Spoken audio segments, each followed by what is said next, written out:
Janssen will have the next talk. That will be a Dutch approach because it will be about Groningen. Please. Yes. Okay. So hi everyone. My name is Janssen.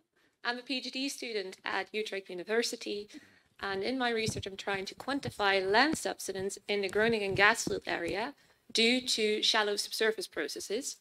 And I'm really excited to share results of the first shallow measuring site today with you. So the area of interest today is the Groningen gas field area. You've seen that probably before today on some slides.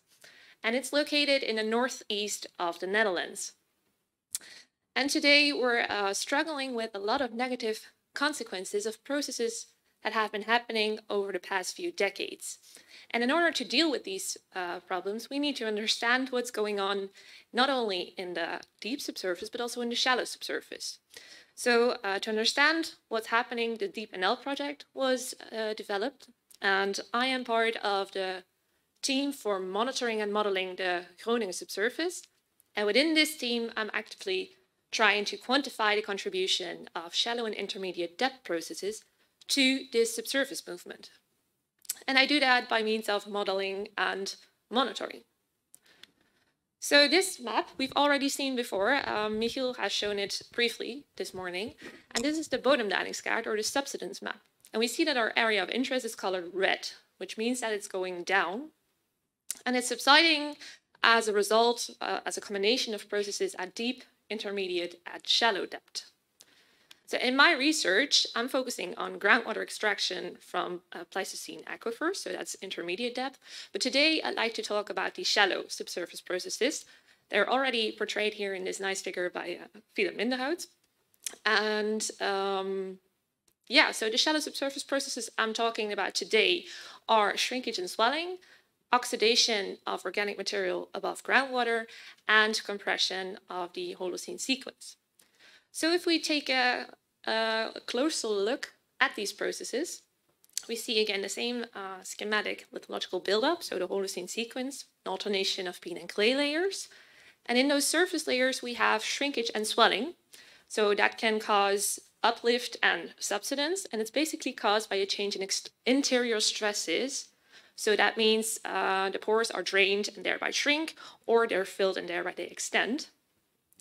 A separate process is oxidation. We're also looking at that. It's basically happening when the groundwater level is lowered and oxygen is able to reach the organic material, thereby enabling decomposition.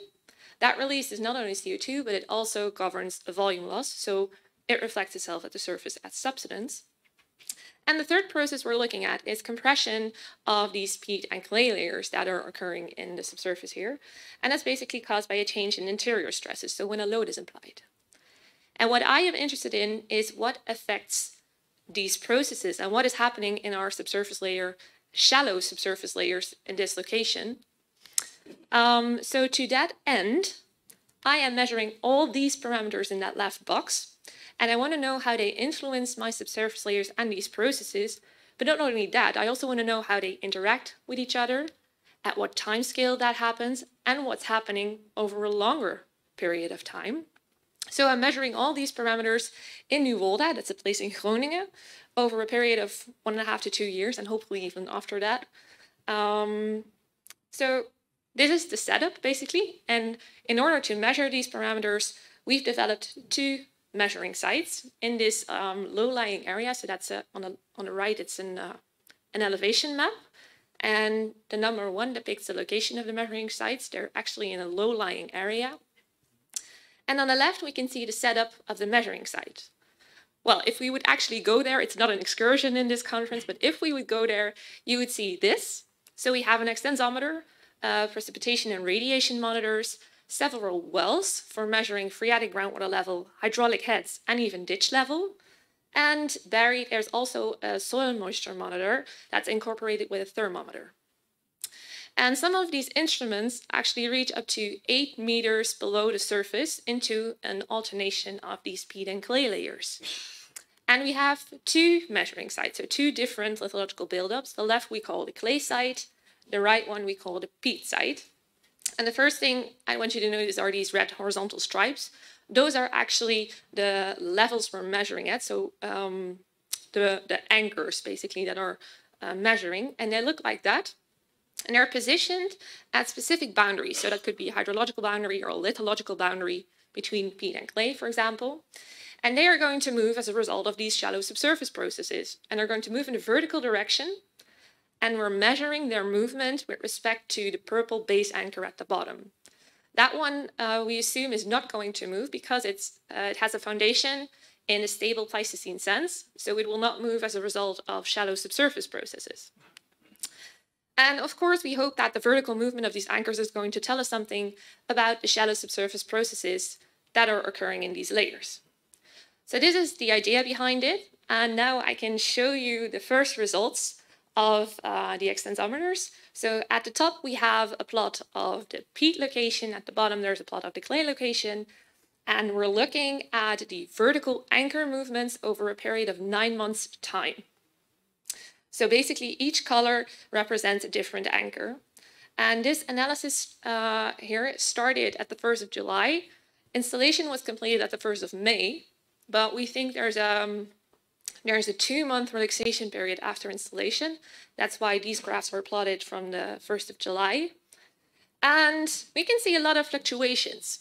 And there's also quite some differences between that peat and clay plot. For example, the first one is actually the fluctuations for the peat site are in the order of 15 millimeters. And that's almost twice as high, well, it is twice as high as the fluctuation range for the clay site, which is only 7.5 millimeters.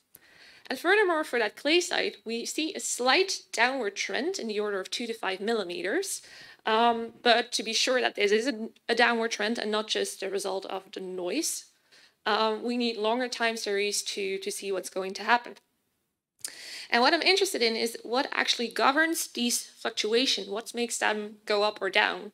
So the first thing I looked at was phreatic groundwater level. So here on the right, I plotted hydraulic head and phreatic groundwater level, that's the blue line at the top, compared to the vertical anchor movement on the peat site. And I hope that you can see that there's some similarity between the locations of the peak of the phreatic groundwater level and the vertical anchor movement peaks. For example, the highest peak we can see here, the biggest peak is in the order of 50 centimeters, corresponding to a 5 millimeter peak in anchor movement. So that's a clear correlation we can see already. And that correlation is also there for the clay site. So phreatic groundwater level in this plot is plotted in black. And you can see that there's a slight offset between the peaks. That is the response time, so how long it takes for the anchors to react on a change in phreatic groundwater level. And we found that that response time is approximately 48 hours, which is the same response time for precipitation versus the phreatic groundwater level. So that means that when it rains, so precipitation, when it rains, it takes approximately 2 to 4 days for the surface layers to react to this. Okay, so we now look at relations between precipitation, phreatic groundwater level, and the anchor movements. Now let's move on to what that actually means in terms of layer thicknesses. So these are the same plots, and the lines were the vertical anchor movement. Now we're going to look at the distances between those lines, and we end up with the thickness changes of the layers through time. So in the plot, we can see the absolute thickness, but we can also look at the relative thickness, and we can see that for the surface layer, we can see that the percentages of change are the largest. So for example, for that surface layer of the peat location, we have a 1.5% change, where it was originally 44 centimeters thick. Fluctuations in thickness will consist of approximately 6.5 millimeters. But let's focus on that absolute thickness. There are some very interesting features in there. For example, this peak in the surface layer. So the red line in both plots means constitutes the thickness change of the surface layer for each of the plots. And there's a peak here that's only visible in the surface layer, and it has the same range for the peat and clay layers, for the peat and clay site. And if we look at the data, we can see that during this time, we had a very cold period in the Netherlands. It was snowing. So what we see here is basically a frozen surface layer in that time. And if you look at the peak next to that, we don't see that in the surface layer at all. It's visible in the layers beneath the surface layer. And again, I plotted phreatic groundwater level beneath that to show you that there's a correlation in phreatic groundwater level and the peaks we see for that clay site. If you look close, you can also see the peaks for the clay site at the bottom, but those are slightly smaller. Yeah, so these peaks correspond to a rainy period at the end of January. Of course, these are very interesting things we can distinguish, but I'm also interested in the things we can't distinguish, and we see barely any change of thickness in this layer. This is the layer of 50 to 130, 50 centimeters to 130 centimeters below surface of the clay site. That doesn't show any changes in thickness at all. If you look at that same depth interval for the peat site, we can see some fluctuations. It's the blue line in the top plot. And we think that is due to the characteristics of the lithology. So basically, clay is more impermeable than peat. Peat acts like a sponge, so it will fluctuate much more than, or much quicker than clay will do.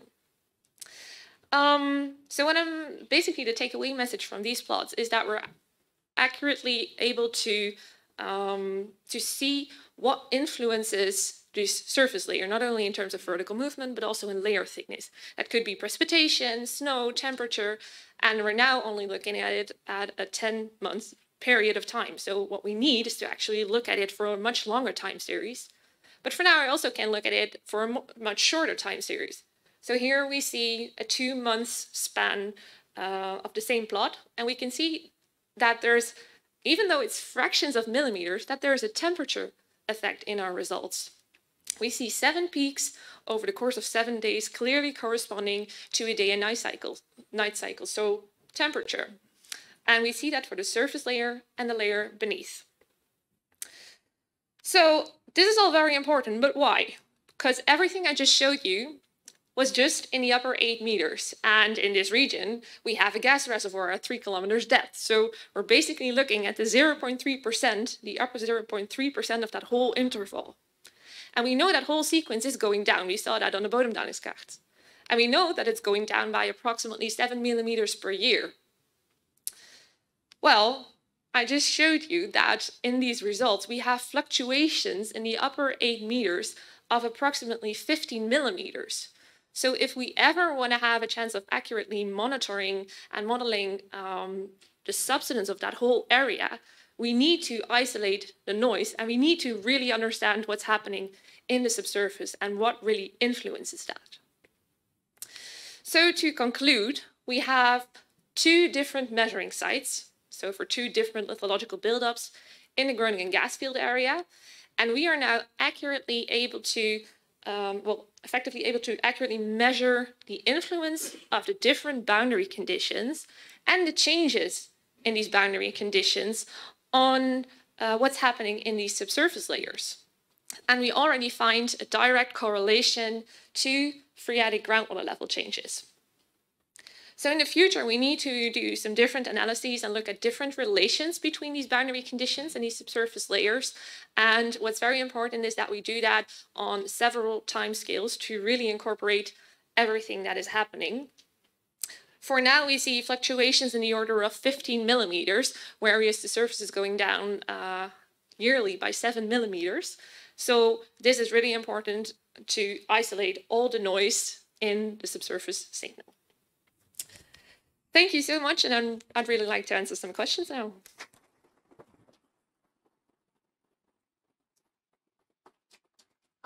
Thank you. Time for questions.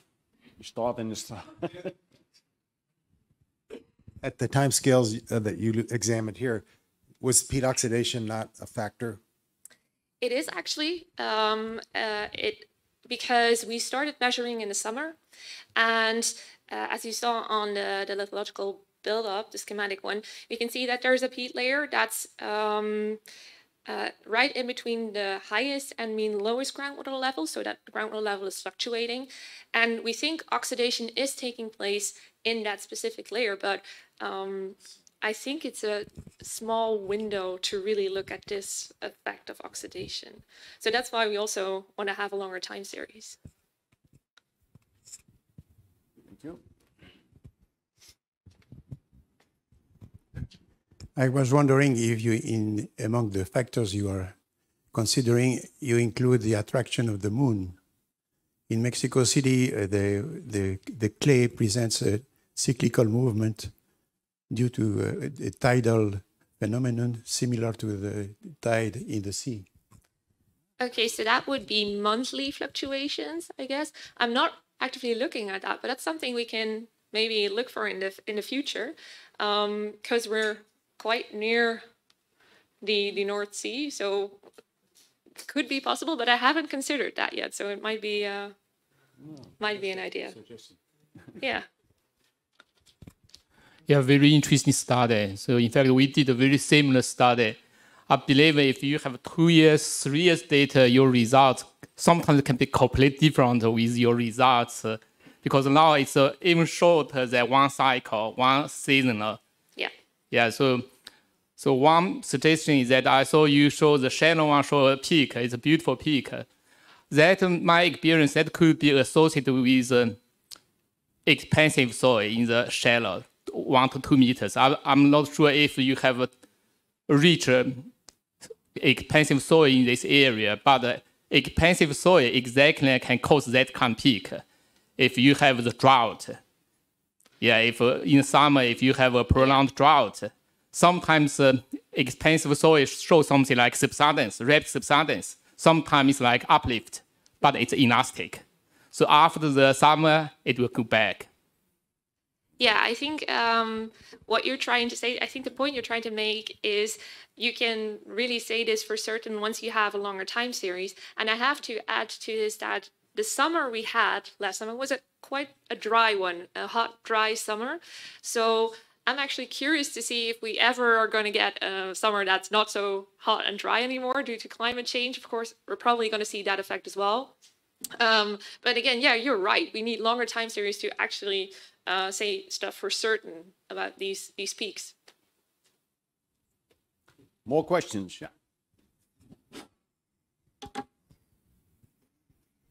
Yeah, I fully agree with that we need to have more time indeed to measure, but also spatially. How do you want to extrapolate your results to the rest of the Groningen field? That's actually a good question. So we installed a transponder so that we can actively correlate our point results with INSAR data.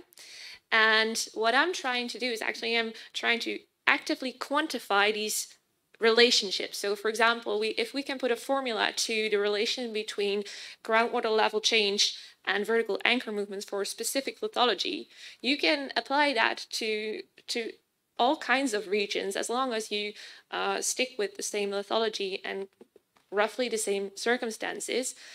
But in the future, I hope to correlate this with my fantastic teammates to INSAR, and then we could extrapolate that over the whole region of Groningen and even further, probably. Thank you. The last question. Yeah. Okay, thank you. Thank you. Very, very interesting. Just we do something similar in Venice, peatland, and we also see this icing peak. So when we have ice and snow, then peat expands significantly. So the question is, did you measure also the temperature? Did you have some temperature sensor that give you the possibility to understand how deep the freezing condition move downward? And what about soil moisture? Because this also can affect if we have very significant change in moisture condition in the top part, because capillary forces can play really a significant role in the shallow pit. Thank you.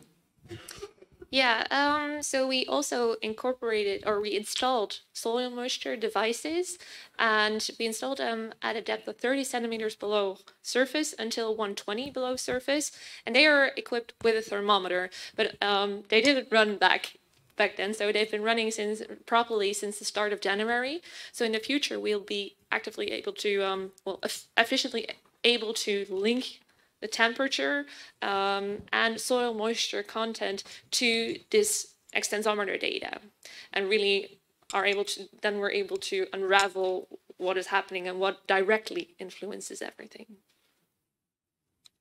Thank you a lot.